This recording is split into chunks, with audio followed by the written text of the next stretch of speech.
Ellen McCauley and Pray It Up in Syracuse, New York. We've talked about aging well this session. And one of the things about aging well is none of us are going to live forever. None of us know when the Lord's going to take us. So we can either be really negative about that, or we can be really positive and say, man, I'm here right now and I'm going to live with gusto. I'm going to grab that brass ring. I'm going to sing songs. I don't care if people think I'm a weirdo. That's another benefit you get with being older. You don't care. I am a weirdo and I own it. Okay? So you need to have a positive attitude for aging well. It improves your immunity, it helps you manage stress, and it gets you out of depression. Yes, we could be depressed all the time. Watch the news, it's awful. Awful, awful, awful. I could be depressed, substitute teaching, coming home worrying about the kids. Or I could say, thank you for putting them in my life, because now I can pray for them every day of my life. Thank you. And we need to be optimistic. Listen to this. Without doing anything but being optimistic, you can live 15% longer. Do the math. You live to be 100. Instead of dying at 85, you live to be 100 just by being optimistic. Okay, you're more resilient. I'm not saying bad things happen and you're dancing for joy, but yet you go with the flow a little bit better. Can you improve your attitude? Yes, you can. Anything in life, you can work on it. One study found that those who had more negative attitudes actually walked at a slower speed and experienced decreased memory abilities compared to those with a more optimistic view. Whenever my mother tried to be down or depressed, and I'd say, ooh, Mom, studies show that people who have depression and are really down for too long a period of time have a higher percentage chance of getting Alzheimer's. She's like, I'm fine. I would just bring up that. Nobody wants to have memory loss. Nobody wants to have negative decline.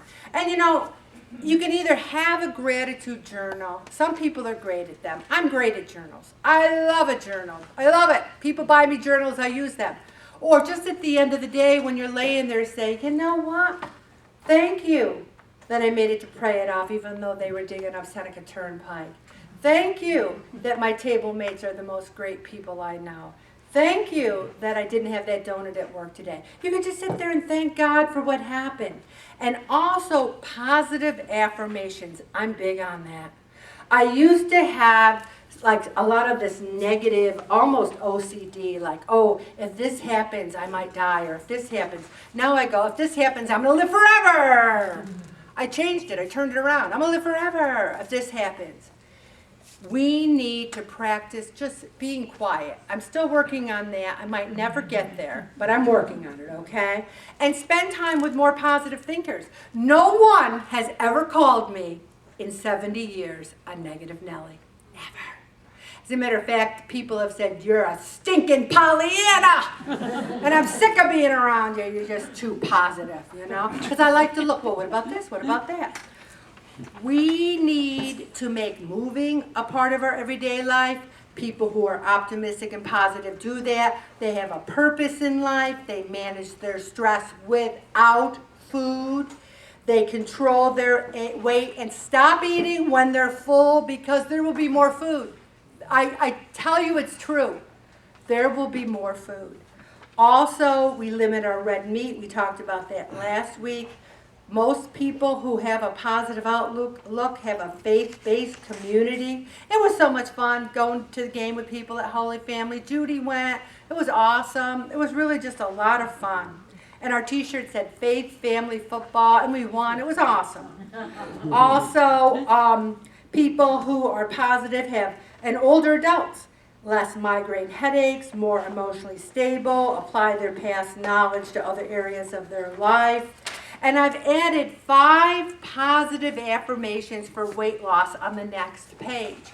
And I want you to look at that with your group when we get there. And I want you to pick a couple that you're going to memorize and say.